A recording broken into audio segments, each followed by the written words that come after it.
వర్గం ధన్యవాదాలు అధ్యక్ష.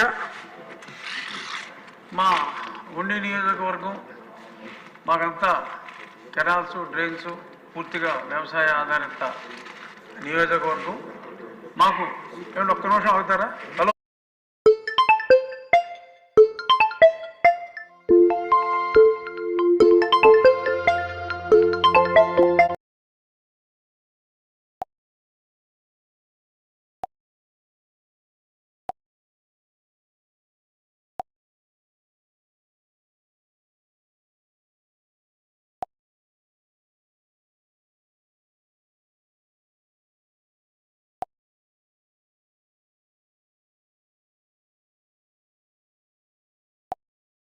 కృష్ణరాజు గారు.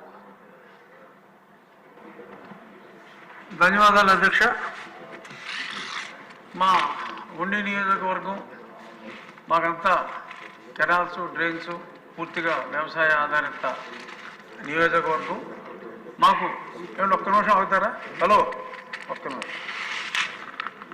మాకు డ్రైన్లలో కాలువల్లో కాస్త ఈ గుర్రపు డెక్క వచ్చు ఏరు కలిసే ప్రాంతాల్లో ఆ కిక్కిసారే వీడు, దీనివలన వాటర్ ఫ్లోకి చాలా అంతరాయాలు కలుగుతున్నాయి.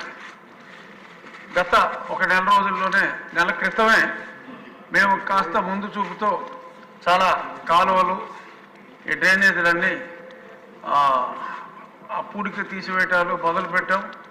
గత 5 సంవత్సరాలుగా గత ప్రభుత్వం ఒక్క పార మట్టి కూడా తీసిన పాపాన పోలేదు. మా నియోజకవర్గంలో ఉమ్మడి జిల్లాకే కేవలం 5 సంవత్సరాల్లో 5 కోట్లు కేటాయించడం జరిగింది. మా మంత్రి గారు నిమ్మల రామానాయుడు గారు, మా పాలకొల్లు శాసనసభ్యులు, వారి సమస్య అంతా ప్రత్యక్షంగా తెలుసు కాబట్టి ముఖ్యమంత్రి గారితో మాట్లాడి పర్మనెంట్గా ఒక సొల్యూషన్ కోసం సుమారు ఒక 300 కోట్ల రూపాయలు ఆయన అప్పటికప్పుడు మూవ్ చేసి ఆల్మోస్ట్ శాంక్షన్స్ అన్ని ఫైనల్ స్టేజ్లో ఉన్నాయి. పనుల వరకు రాబోయే రోజుల్లో ఇబ్బంది ఉండదు. కానీ చాలా చోట్ల ఈ స్లూయిస్ గేట్స్ అన్నిటికీ సుమారు 5 సంవత్సరాల పైగా కనీసం గ్రీజ్ కూడా పెట్టిన పాపాన పోలా. ఎప్పుడైతే వరద వచ్చినప్పుడు కొన్ని ఓపెన్ చేసుకోవాలి, కొన్ని క్లోజ్ చేసుకోవాలి. ఓపెన్ చేసే పరిస్థితి లేదు, క్లోజ్ చేసే పరిస్థితి లేదు. ఈ వరద ఈ 1 వీక్ 10 డేస్లో తగ్గుముఖం పట్టాక గ్యాప్ దొరికినప్పుడు మా ముఖ్యమంత్రి గారు, మా గౌరవనీయులైన రామానాయుడు గారికి మీ ద్వారా తెలియజేసేది ఏంటంటే, ముందుగా ఈ పూడికలు తీసివేత, ఈ గుర్రపు డెక్కలు తీసివేతతో పాటు ఆ గేట్లు ఏమన్నా రీప్లేస్ చేయాలి అంటే పెద్ద కాస్ట్